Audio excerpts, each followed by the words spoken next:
Odur ki, ən azından indiki halda Pakistan tərəfinin belə bir qorxusu var.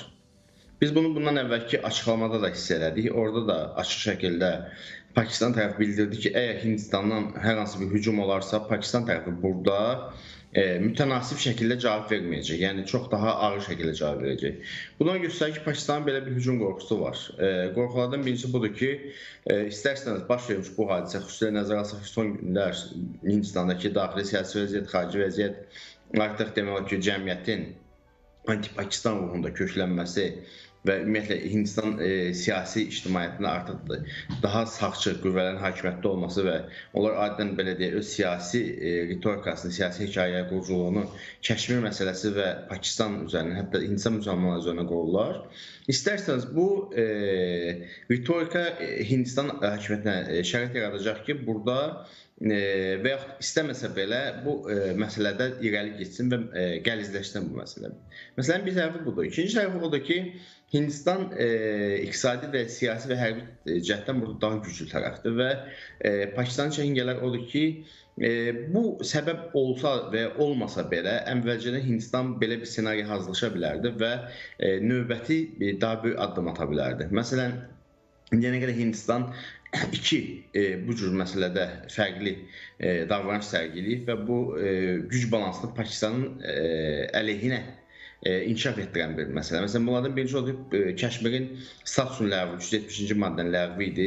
Burada Pakistanın və Pakistanın müraciət edən dünya ictimaiyyətinin etirazına baxmayaraq, faktiki olaraq Hindistan tərəfi Kəşmirin daxili müstəqilliyini ləğv elədi. İkinci məsələ Kəşmirin ərazisinin bölünməsi idi ki, burada faktiki olaraq Kəşmirin vadidə yaşayan əhalisi olmaq digər daha böyük səsi kəsilərək Ladakh adında ayrıca bir region yaradıldı və faktiki olaraq Kəşmir nəzərdən çıxdı. İndi isə Hindistan tərəfinin ilk reaksiyası nə oldu? Bununla bağlı ilk reaksiya ondan ibarət oldu ki, Hindistan Hind çayı anlaşmasından çəkilir. Bu da faktiki olaraq indiyənə qədər Hindistanın Pakistanı ən çox təhdid elədiyi unsurlardan biri idi. Hətta Narendra Modi siyasi karyerası başlanğıclarında da ənənəvi onun bir ifadəsi vardı ki, çay və qan eyni vaxtda axa bilməz. Yəni, Pakistana bizim ərazimizdə gedən sular gedir. Əgər Pakistan istəyirsə su axsın, bu çaylar axsın, onda qan dayanmalıdır. Əgər qan davam edəcəksə, o zaman biz suyu kəsəcəyik. Və Hindistanın Hind çayı üzərində müəyyən, deyək ki, su anbarları tikilib. Bunlar istifadə verilməsə belə, ən azından müəyyən qədər hazırdır və tikilə bilər. Və bu da Pakistanı çox böyük fəlakətə sürükləyə bilər, çox böyük su qıtlığı ola bilər. İçməli su qıtlığı və 100 milyonlarla insan əkin suyundan məhrum ola bilər və burada belə deyək, qida qıtlığı ilə üzləşə bilər, elektrik qıtlığı ilə üzləşə bilər, eyni zamanda su elektrik stansiyalarını nəzərə alsaq. Yəni, bütün bunlar hadisələr eskalasiyası artarsa, bu istiqamətdə artıq tərəflərin hazırlıqlı olduğunu və belə deyək, hər an bu hadisənin kontrola çıxa biləcəyini göstərir. Çünki belə bir hadisə, məsələn, Suriya sütununun önünün kəsilməsi elə başlı özlüyündə Pakistan üçün bir müharibə səbəbidir. Başqa bir məsələ Hindistanın cavab addımlarını genişləndirmək istədi. Məsələn, artıq müzakirə olunur ki, hava limanları və Hindistan dəniz limanları artıq bağlansın Pakistanın üzünə. Artıq hava sahəsinə keçid icazəsinin ləğvi ilə bağlı məsələ gündəmdədir.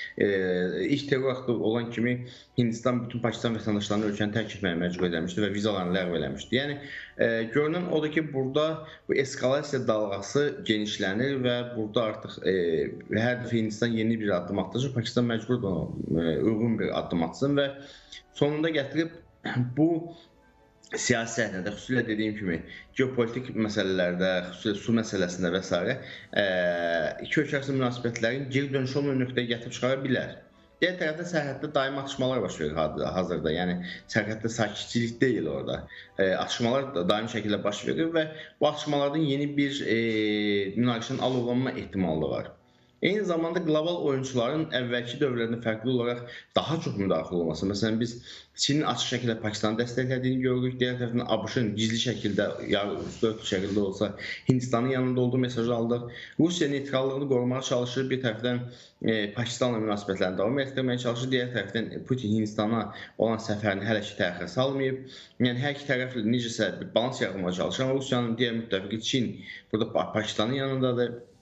Türkiyə istər-istəməz həm İslam həmrəyliyindən, həm iki ölkə arasında münasibətlər zəminində Pakistanı dəstəkləməli olacaq. Yəni, faktiki olaraq burada biz bir bloklaşmanın formalaşdığını görürük. Yəni, faktiki olaraq yeni bir təkcə Hindistan, Pakistan, bir də bunların ətrafında bir bloklaşma əmələ gəlir.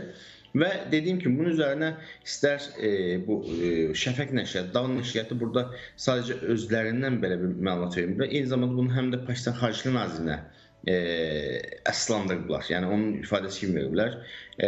Həm Xarici Nazirinin belə bir qorxusu, həm bayaq dediyim kimi Pakistan hakimiyyətinin bərbaşdan Hindistanı təhdid etməsi ki, bizə hücum olarsa biz misli ilə artıq cavab verəcəyik. Bu onu göstərir ki, ən azından tərəflərdə belə bir qorxu var. Belə bir qorxu var ki, iri miqyaslı bir hərbi əməliyyat ola bilər. Dediyim kimi, Modi hökuməti, Hindistandakı BJP hakimiyyətə gəldiyi dövrdən etibarən artıq Pakistanın və yaxud da belə beynəlxalq ictimaiyyətin qırmızı xətt kimi gördüyü bir sıra məsələlərdə bu addımlar atıblar, çəkinməyiblər. İstər dediyim kimi Kəşmirin statusu olsun, ərazinin bölünməsi olsun, indi su məsələsi olsun. Və mümkündür ki, indiyənə qədər Hindistanın böyük xəyalı olan, deyək ki, Lahor şəhəri, Qərbi Pəncab və daha böyük Pəncab, hansı ki, Pakistanın iqtisadi və siyasi ürəyi sayılır. Həmin şəhər Hindistan sərhəddən cəmi bir neçə kilometrdədir. Ola bilsin ki, hadisələr böyüyərsə biz Lahor şəhərinə geniş miqyaslı bir hücum görə bilərik. Pakistanın iqtisadi və siyasi qərbinə, deyək, Pəncabın mərkəzinə belə bir geniş miqyaslı əməliyyat görə bilərik və yaxud Kəşmir istiqamətində daha şiddətli döyüşlər görə bilərik. İstər-istəməz bu hər iki addım yekunda nəzərə alsaq ki, hər iki ölkə böyük nüvə arsenalına malikdir. Gətirib dünya üçün və bölgə üçün xoş olmayan nəticələr gətirib çıxara bilər. Çünki burada Pakistanın ordu sayında və texnika sayında ən azından 2000 nisbətində Hindistanda geriliyi var. Bunu kompensasiya etmək üçün Pakistan daha çox nüvə silahlarına və daha çox ballistik raketlər, daha mobil sualtı qayıqlara və deyək nüvə başlıqlarına inkişaf etdirib, yəni balansı qorumaq üçün. Bu istər-istəməz Pakistan hansısa bir cəbhə xəttində, hansısa bir ordu konvensional silah qarşıdurmasında və ya konvensional silahlarda, texnikada, texnologiyada bir zəiflik görsə, nüvə silahına əl atması da məcburi seçim ola bilər.